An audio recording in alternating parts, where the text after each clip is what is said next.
dia. Na sequência à sessão clínica do serviço neurocirurgia do Paulo Souza Guiar.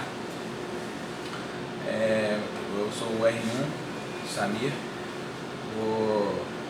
À esquerda representado nossos respectivos preceptores, acima nosso chefe de serviço e à direita respectivos residentes.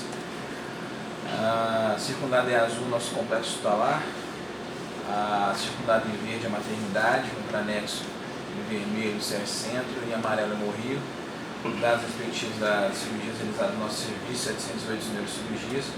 A gente vai dar sequência ao segundo tempo da aula sobre traumatismo raquimedular. A sequência que vai ser dada aqui hoje a gente vai terminar de esgotar o assunto sobre as fraturas hoje, no caso na coluna torácica e lombar. Bom, a tendência é que essas lesões ocorram geralmente na junção tóraco-lombar. Essa junção tóraco-lombar ela é formada basicamente pelos níveis de T11, T12 e L1. Geralmente essas fraturas elas ocorrem mais a nível de T12 e L1. 60% dessas fraturas ocorrem sem lesões neurológicas. O importante é como avaliar a estabilidade dessa coluna tóraco-lombar. Avaliar se há ou não a instabilidade. Bom, com isso foi desenvolvido um modelo das 3 colunas, desenvolvido por Dennis, né, na qual ele descreve o que seria a dicotomização dessa vértebra em coluna anterior, posterior, médio e posterior. Ele descreve a coluna anterior como sendo a metade anterior do corpo vertebral, do disco vertebral, e em composição o ligamento longitudinal anterior. Entra também a composição também do ângulo fibroso. Já a coluna média, ele coloca a metade posterior do corpo vertebral, a outra metade do disco intervertebral e também o ligamento longitudinal posterior. Já a coluna posterior já envolve o complexo ligamentar, o ligamento flavo, amarelo, envolve também os ligamentos intraespinhosos, as facetas, os processos transversos.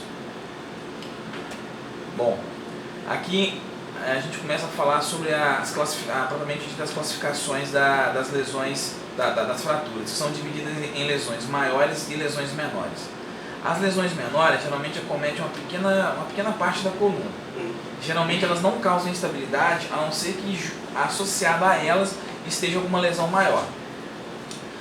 Bom, existem algumas exceções em que a gente começa a observar, por exemplo, os tipos de fraturas menores. Fratura, por exemplo, no processo transverso, que geralmente são neurologicamente intactas, né? Geralmente cursa sem dano, porém, quando ela tem comprometimento a nível de L4 ali de cima, geralmente pode trazer um certo dano neurológico por estar compreendida a região do plexo lombosacral. Além disso, nessa região também fica a loja renal, próxima à loja renal. Então, muitas vezes a gente está observando se esse paciente pode apresentar uma hematúria, né, algum comprometimento renal. São estruturas que estão anexas aí ou próximos. T1 e T2 são próximos que podem estar associados também à lesão do plexo braquial. As fraturas no processo articular ou nas partes interarticulares também são outro tipo de fraturas menores. A própria fratura isolada do processo espinhoso, geralmente associado com os traumas diretos, e a fratura laminar isolada. Geralmente essas fraturas aí cursam sem instabilidade.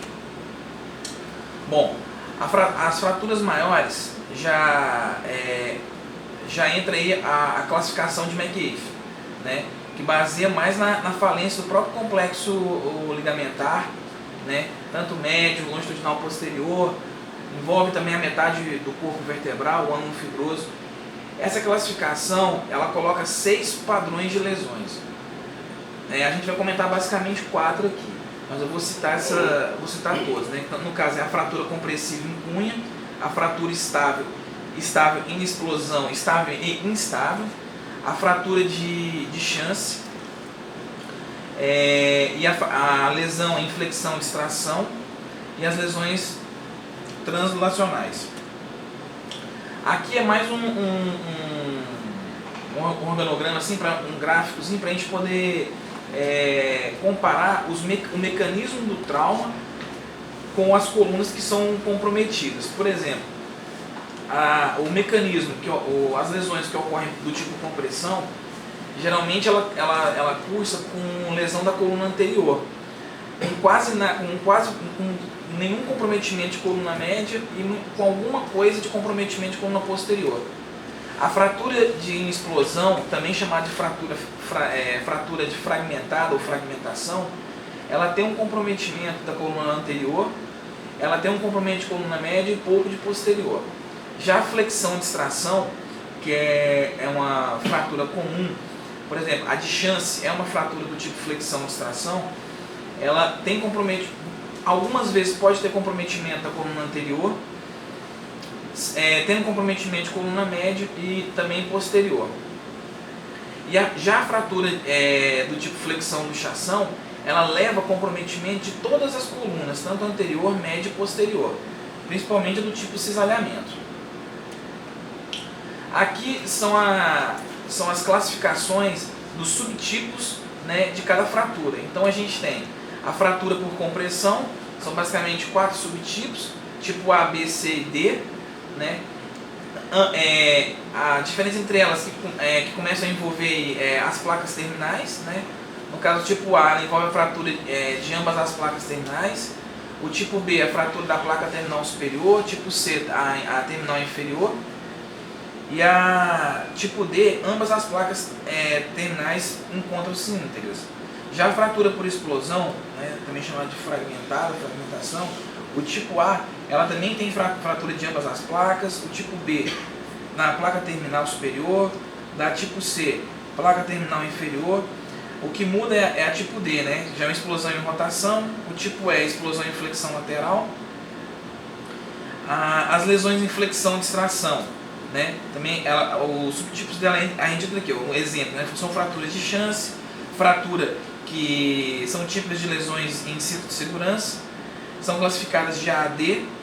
A lesão óssea em nível 1, em um único nível, é muito característica da própria fratura de chance, né? O tipo B é uma lesão ligamentar em um nível, o tipo C em 2 níveis, o tipo D é em 2 níveis, né? Através da coluna média.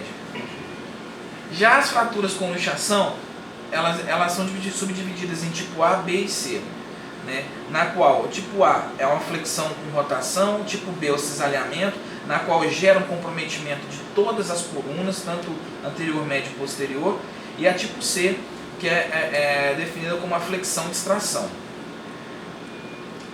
Que é uma avaliação radiográfica simples, né?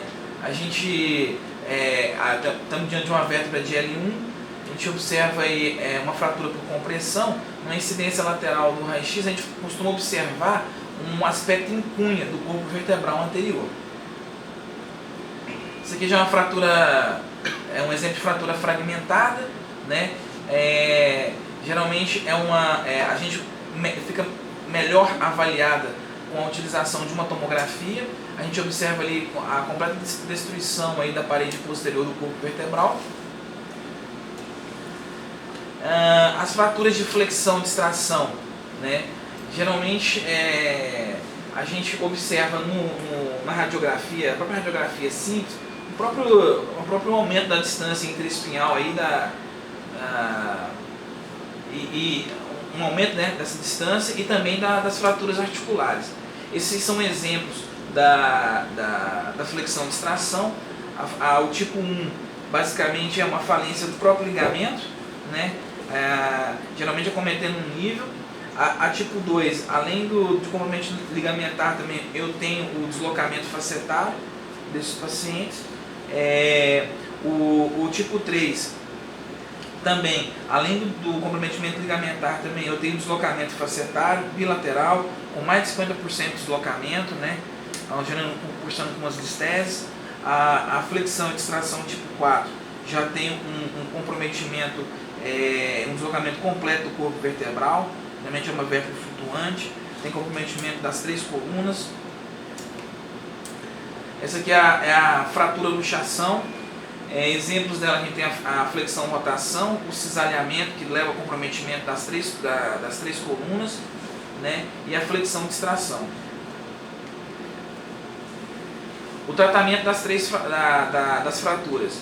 A gente tem, a princípio, as lesões menores, geralmente são fraturas isoladas do processo transverso, tóraco-lombar, geralmente não necessitam de intervenção, a não ser que elas venham associadas a fraturas maiores ou que tenham algum déficit neurológico. As lesões da coluna anterior, geralmente elas são lesões estáveis, né? Geralmente, basicamente fazendo um tratamento inicial com analgésico e repouso no leito já é satisfatório. A diminuição da dor ela é uma boa indicação para iniciar a mobilização com ou sem mobilização externa. Existem as indicações cirúrgicas, né, para as lesões menores. Um exemplo dela é quando existe uma fratura única por compressão. E essa fratura ela vem ocasionar uma perda de mais de 50% da altura com um aumento da angulação. Ou eu tenho uma angulação cifótica excessiva em um segmento. Aí aqui nesse caso ele coloca em torno maior do que 30, ou maior que 40. A própria cifose progressiva, né, que o risco maior se torna na região lombar. Geralmente essa cifose progressiva chega até 75%.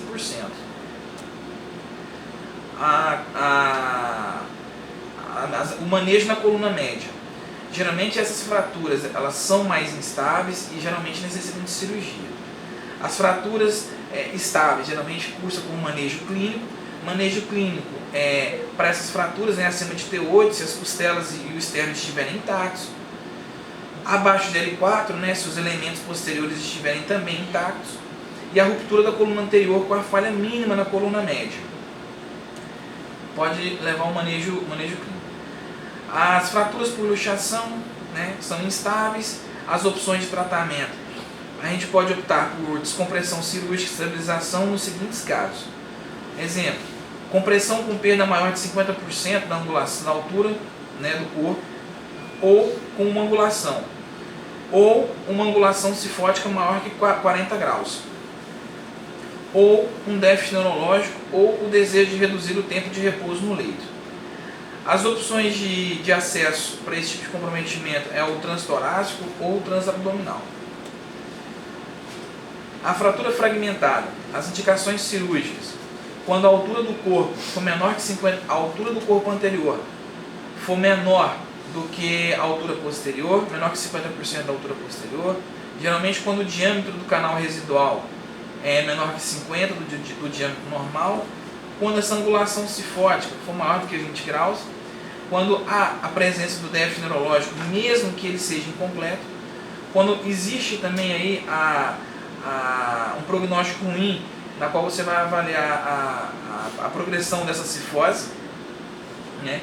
Os pacientes não submetidos à cirurgia optam-se por um repouso, né, por um período de 1 a 6 semanas. As fraturas osteoporóticas na coluna.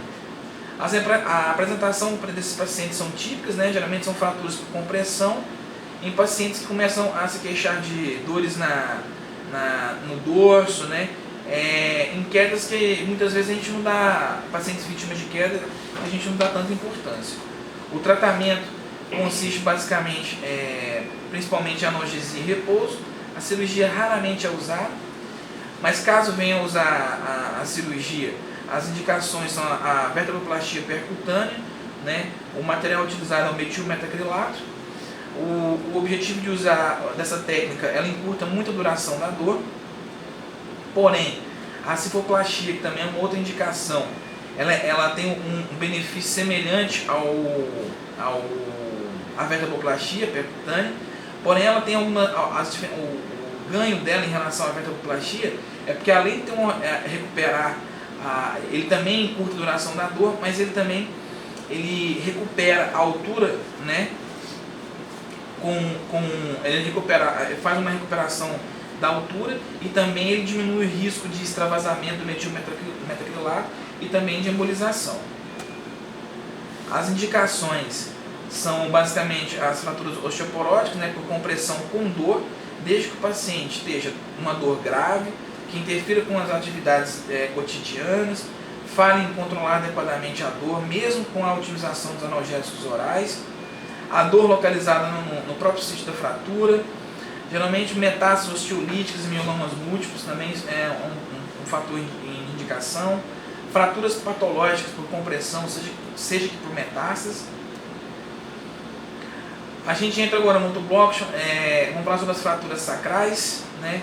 É uma fratura do tipo não muito comum, são causadas por forças de cisalhamento, são identificadas basicamente em 17% dos pacientes com fratura pélvica. As lesões neurológicas estão associadas em torno de 22% a 30%, de acordo com a zona do envolvimento. Essas são as classificações das fraturas. Identificado na letra A, essa fratura aí por cisalhamento é uma fratura que ocorre na parte lateral da faceta de L5 e S1. O tipo B passa na faceta também de L5 e S1. E o tipo C pega um pouco pega canal. Essa fratura do tipo C ela pode ser horizontal também.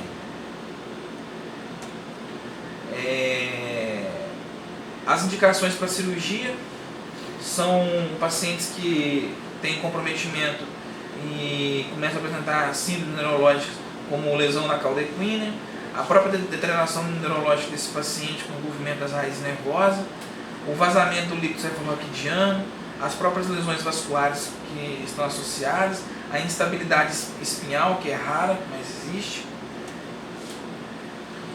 O tratamento, as reduções cirúrgicas e as fixações das fraturas instáveis facilitam o controle da dor e antecipam a própria deambulação, a recuperação do paciente. A descompressão ou a redução ou a fixação cirúrgica reduzem os déficits radiculares e esfincterianos. A redução da asa da fratura do tipo A pode promover recuperação de L5 em fraturas na zona 1. As fraturas na zona 2, com envolvimento neurológico, podem ter recuperação com ou sem redução e fixação cirúrgica. Já as fraturas do tipo o comprometimento da zona 3, que pode ser horizontal ou transversal, esse tipo de fratura, a horizontal, quando ela cursa com déficit grave, é controverso, já que a redução e a descompressão não garantem a recuperação completa desse paciente.